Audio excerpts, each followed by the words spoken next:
मैं आपके लिए एक ऐसी कहानी लेकर आया हूं जिसे सुनकर आपको डर का एहसास होने वाला है। दोस्तों, आज की यह कहानी एक गांव में रहने वाले चंदन की है, जिसे गांव वाले प्यार से चंदू कहकर बुलाते हैं। चंदू अपने माँ बाप के साथ गांव में रहता है और खेती बाड़ी का काम करता है। तो चलिए दोस्तों, ज्यादा समय बर्बाद ना करते हुए इस कहानी को हम चंदन उर्फ चंदू के नजरिए से ही सुनते हैं। लेकिन उससे पहले आप हमारे चैनल को सब्सक्राइब कर लें, जिससे आपके और हमारे संबंध मजबूत हो सके। नमस्कार साथियों, मेरा नाम चंदन है, लेकिन गांव वाले मुझे प्यार से चंदू बुलाते हैं। उम्र तो ज्यादा नहीं है, कच्ची उम्र ही है, लेकिन गांव के खेत खलिहान की धूप और बारिश ने मुझे जल्दी ही बड़ा कर दिया है। हमारे गांव का नाम सूरजपुर है। सूरज की तरह ही गर्म दिलों वाले लोग रहते हैं यहाँ। मगर आज जो मैं आपको बताने जा रहा हूं, वह इस गांव के उजाले से बिल्कुल अलग है। हमारा घर गांव के किनारे पर है, एक छोटी सी कच्ची झोपड़ी जिसमें मेरी माँ, पिताजी और मैं रहते हैं। पिताजी खेतों में मेहनत करते हैं और माँ घर का सारा काम संभालती हैं। मैं भी जब थोड़ा बड़ा हुआ तो खेतों में हाथ बंटाने लगा। हालांकि पढ़ाई भी करता हूँ गांव के ही छोटे से स्कूल में। हमारे घर के पीछे एक जंगल है, बहुत बड़ा नहीं, लेकिन रात को ऐसा लगता है जैसे कोई राक्षस पसरा हो। पेड़ों की डालियां उलझी हुई हैं, जैसे किसी की उंगलियां पकड़ रही हों। और हाँ, एक छोटी सी नदी भी है जो जंगल से होकर गुजरती है। कहते हैं बारिश के दिनों में उस नदी में कुछ अजीब सी आवाजें आती हैं, लेकिन मैं तो कभी नहीं गया हूं, डर लगता है। अब मैं आपको वह बात बताऊंगा जो आज तक किसी को नहीं बताई। एक रात की बात है, बहुत ही डरावनी रात। वह रात काफी अंधेरी थी, आसमान में बादल छाए हुए थे, चांद का कोई नामो निशान नहीं था। मैं उस रात खेतों में काम कर रहा था। पिताजी ने कहा था कि कल सुबह बाजार जाना है, इसलिए कुछ सब्जियां तोड़नी है। मैं अकेला ही खेत में था। चारों तरफ सन्नाटा छाया हुआ था, सिवाय हवा के जो पेड़ों की डालियों को हिला रही थी। तभी मुझे लगा जैसे कोई मेरी ओर आ रहा है। मैंने घूमकर देखा, लेकिन कुछ भी नहीं दिखा। शायद हवा की आवाज होगी, ऐसा सोचकर मैंने काम करना जारी रखा, लेकिन मेरा मन अशांत था। फिर से मुझे वही आवाज सुनाई दी, इस बार ज्यादा साफ। मैंने डर के मारे अपनी सांस रोक ली और जोर से प्रार्थना करने लगा। कुछ देर बाद जब मैंने आंखें खोली तो मेरे सामने एक काला साया खड़ा था।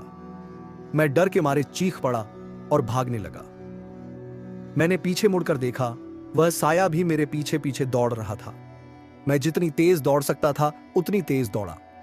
मैं घर पहुंचा और दरवाजा जोर से खटखटाया। मां ने दरवाजा खोला और मुझे अंदर खींच लिया। मैं रोते हुए मां के गले लग गया और सारी बात बताई। मां ने मुझे शांत किया और कहा कि यह सब मेरी कल्पना होगी, लेकिन मुझे पता था कि यह कोई कल्पना नहीं थी। उस रात के बाद से मैं रात को खेतों में जाने से डरता हूं। मुझे लगता है कि वह काला साया अभी भी मेरे पीछे पीछे है। उस रात की घटना के बाद मैं रात को खेतों में जाने से डरने लगा था, लेकिन जिंदगी चलती रहती है। पेट की खातिर डर को पीछे छोड़कर फिर से खेतों में जाना पड़ता था। कुछ दिन तो सब कुछ ठीक रहा, लेकिन फिर से वह डर सताने लगा। एक रात जब मैं खेत में काम कर रहा था तो अचानक एक जोरदार आंधी आ गई। पेड़ उखड़ रहे थे, बिजली चमक रही थी और गड़गड़ाहट से पूरा आसमान दहल उठा था। मैं डर के मारे कांप रहा था। अचानक एक बिजली चमकी और मैंने कुछ ऐसा देखा जो मेरी रूह तक कंपा दे। वह काला साया फिर से मेरे सामने था, लेकिन इस बार वह और भी भयानक लग रहा था। उसकी आंखें दो जलती हुई अंगारों की तरह थीं। मैं इतना डर गया था कि मेरे पैरों में ताकत ही नहीं रही। मैं वहीं जमीन पर गिर पड़ा। मुझे लगा जैसे वह साया मेरे ऊपर झुक रहा है। तभी एक जोरदार बिजली चमकी और सब कुछ अंधेरा हो गया। जब मेरी आंखें खुली तो मैं अपने घर में था। मां मेरे माथे पर पंखा पकड़कर बैठी थी। मैंने मां को देखा और महसूस हुआ कि जान बच गई। मां ने बताया कि आंधी के कारण बिजली चली गई थी और मैं बेहोश हो गया था। मैंने मां से उस काले साया के बारे में बताया, लेकिन उन्होंने फिर से कहा कि यह सब मेरी कल्पना है। लेकिन मुझे पता था कि यह सच है। वह काला साया असली है और वह मुझे किसी न किसी दिन अपना शिकार बनाएगा। दिन बीतते गए और मेरा डर बढ़ता गया। मैं अब रात को बिल्कुल भी अकेला नहीं रह सकता था।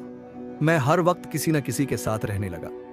गांव वाले मेरी हालत देखकर दया करते थे, लेकिन कोई यकीन नहीं करता था। वे कहते थे कि मैं ज्यादा फिल्में देखने की वजह से डर रहा हूं। एक रात गांव में एक बड़ा मेला लगा। मैं भी अपने माता पिता के साथ गया। मेले में बहुत भीड़ थी, लोग खूब मजे कर रहे थे, लेकिन मेरा मन मेले के शोर शराबे में भी नहीं लग रहा था। मुझे लग रहा था जैसे वह काला साया कहीं पास ही है। तभी मेरी नजर एक सांप वाले पर पड़ी। उसके पास एक बड़ा सा बाड़ा था जिसमें तरह तरह के सांप थे। मैं उस बाड़े को देखते ही डर गया। मुझे लगा जैसे वह काला साया उन्हीं सांपों में से एक है। मैं अपने माता पिता को छोड़कर बाड़े के पास गया और ध्यान से देखने लगा। तभी मैंने देखा कि एक सांप बाड़े से बाहर निकलने की कोशिश कर रहा है। वह सांप काला था और उसकी आंखें वही आंखें थीं जो मैंने उस रात देखी थी। मैं चिल्लाया और पीछे हट गया। लोगों की भीड़ सांप की ओर दौड़ी और सांप को पकड़ लिया गया, लेकिन मैं वहीं खड़ा रह गया। मेरा दिल जोर जोर से धड़क रहा था। मुझे यकीन हो गया था कि वह काला साया एक सांप है जो इंसान का रूप धारण कर लेता है। उस दिन के बाद से मेरा डर और भी बढ़ गया। मैं अब रात को बिल्कुल भी सो नहीं पाता था। मैं हर वक्त सांपों से डरता रहता था। मैं समझ नहीं पा रहा था कि अब क्या करूं। मेरे मन में एक ही सवाल घूम रहा था, वह सांप कौन था, वह कैसे इंसान का रूप धारण कर लेता था, और सबसे बड़ा सवाल, वह मुझसे क्या चाहता था। डर ने मुझे इतना कमजोर कर दिया था कि मैं इन सवालों के जवाब ढूंढने की हिम्मत नहीं जुटा पा रहा था। रातें अब मेरे लिए काल बन गई थीं। मैं सो नहीं पाता था, खा नहीं पाता था। दिन में भी मुझे सांप का ख्याल सताता रहता था। गांव के लोग मेरी हालत देखकर परेशान हो गए थे। कुछ लोग तो यह भी कहने लगे थे कि मुझे भूत पिशाच दिखाई देते हैं। एक दिन गांव के ही एक बुजुर्ग बाबा ने मुझे बुलाया। वह गांव के सबसे बुद्धिमान व्यक्ति माने जाते थे। मैंने हिम्मत करके उन्हें अपनी पूरी कहानी बता दी। बाबा ने मेरी बातें ध्यान से सुनी। फिर उन्होंने मुझसे कहा, चंदू, डर सबसे बड़ा दुश्मन होता है। अगर तुम डर को हराना चाहते हो तो तुम्हें उससे लड़ना होगा। बाबा ने मुझे एक ताबीज दिया और कहा, इस ताबीज को हमेशा अपने पास रखना। यह तुम्हें कुछ हद तक सुरक्षा देगा, लेकिन सबसे जरूरी बात यह है कि तुम्हें अपने डर पर काबू पाना होगा। बाबा की बातों ने मुझे थोड़ी हिम्मत दी। मैंने ताबीज को अपने गले में बांध लिया, लेकिन मेरा डर अभी भी कायम था। मैं अब भी रातों को डर के साए में जी रहा था। बाबा के ताबीज ने मुझे थोड़ी हिम्मत तो दी, लेकिन मेरा डर पूरी तरह खत्म नहीं हुआ था। रातें अब मेरे लिए काल बनकर आती थी। मैं हर रात नींद की कैद में डरावने सपने देखता था। सांप, अंधेरा, वह काला साया, सब कुछ मुझे सताता रहता था। एक रात कुछ अलग ही हुआ। नींद में मुझे लगा जैसे कोई मेरा हाथ पकड़ रहा है। मैं डर के मारे उछल पड़ा, लेकिन जब मैंने आंखें खोली तो कुछ नहीं था, बस एक हल्की सी ठंडी हवा का एहसास हुआ। अगली रात भी यही हुआ। मुझे लगा जैसे कोई मेरे बिस्तर के पास खड़ा है। मेरी सांसें रुक रुक कर आ रही थीं। मैं डर के मारे पागल हो जाता था, लेकिन फिर से कुछ नहीं होता था। तीसरी रात जब मुझे वही एहसास हुआ तो मैंने हिम्मत जुटाकर आंखें खोलीं, और तब मैंने देखा जो मैंने सोचा भी नहीं था। मेरे बिस्तर के पास खड़ी थी एक औरत। वह बहुत ही सुंदर थी, लेकिन उसकी आंखें वही आंखें थीं जो मैंने उस काले साए में देखी थी। मैं चीख पड़ा। औरत मुझ पर हंसने लगी। उसकी हंसी इतनी डरावनी थी कि मैं बेहोश हो गया। जब मैं होश में आया तो मैं अस्पताल में था। मां मेरे पास रो रही थी। पता चला कि मैं 3 दिन से बेहोश था। डॉक्टरों ने कहा कि मुझे बहुत ज्यादा तनाव हो रहा है। मुझे समझ नहीं आ रहा था कि क्या हो रहा है। वह औरत कौन थी? क्या वह भी उसी सांप का रूप थी? और सबसे बड़ी बात, वह मुझसे क्या चाहती थी? अस्पताल से घर आने के बाद भी मेरी हालत कुछ ठीक नहीं हुई।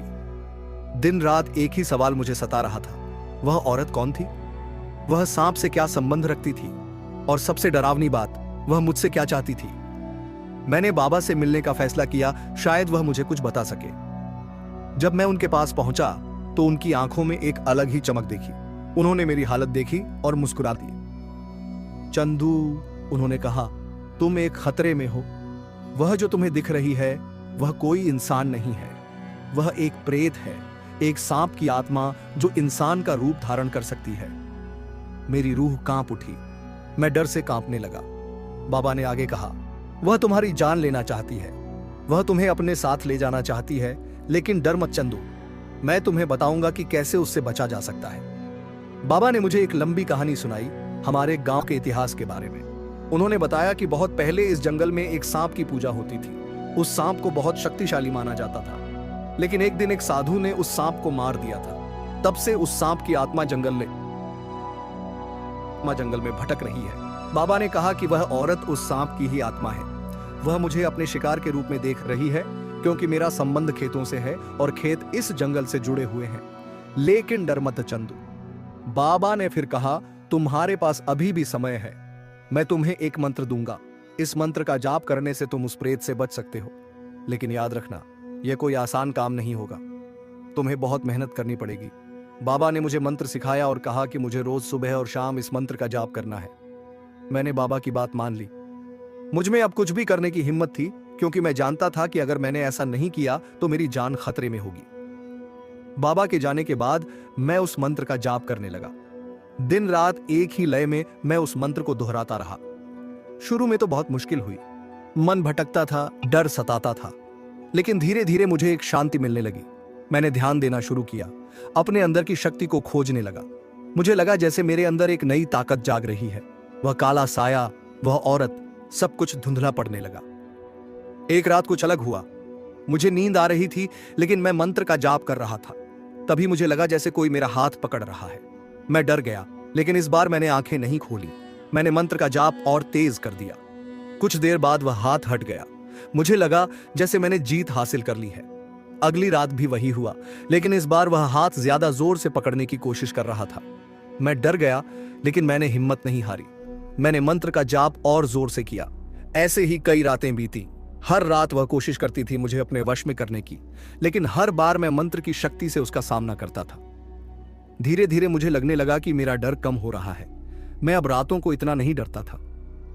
एक रात एक अजीब सी शांति हुई। मुझे कुछ भी महसूस नहीं हुआ। वह हाथ, वह छुआन, सब कुछ गायब हो गया था। मुझे लगा जैसे मैंने जीत हासिल कर ली है। अगली सुबह जब मैं उठा तो मुझे लगा जैसे एक बोझ हट गया हो। मैं हल्का महसूस कर रहा था। मुझे अब डर नहीं लग रहा था। मैं खेतों में भी बिना डरे जा सकता था। मैंने बाबा के पास जाकर उन्हें बताया कि क्या हुआ। बाबा मुस्कुराए और बोले, तुमने बहुत अच्छा किया चंदू, तुमने अपने डर पर जीत हासिल कर ली है, अब तुम सुरक्षित हो। उस दिन के बाद से मेरा जीवन बदल गया। मैं अब पहले जैसा नहीं रहा। मैं डर को मात दे चुका था और यह जीत मेरे लिए सबसे बड़ी ताकत बन गई। वह रातें, वह डर, वह साया, वह औरत, सब कुछ बीत गया। अब मैं एक नए चंदू के रूप में जी रहा हूं, एक चंदू जो डर को हरा चुका है। अब रातें मेरे लिए डरावनी नहीं बल्कि शांत और सुकून भरी होती हैं। खेतों में काम करना अब पहले से कहीं ज्यादा अच्छा लगता है। मैंने सीखा है कि डर इंसान को कमजोर बनाता है, लेकिन हिम्मत और दृढ़ इच्छा शक्ति किसी भी राक्षस को हरा सकती है। अब मैं अपने गांव के बच्चों को भी यही सिखाता हूं। उन्हें बताता हूं कि डरना नहीं चाहिए, बल्कि उसका सामना करना चाहिए। मेरी कहानी शायद डरावनी लगती हो, लेकिन इसका अंत खुशी से हुआ और यही बात सबसे ज्यादा मायने रखती है। तो दोस्तों, आज की यह कहानी आपको कैसी लगी? कृपया कमेंट करके हमें जरूर बताएं। साथ ही यह भी बताएं कि आप हमारी कहानी को कहां से सुन रहे हैं और अपना नाम भी बताएं, ताकि मुझे पता चल सके कि हमारी कहानी को कौन कौन सुनता है। मादी की मैं सुलाली आइए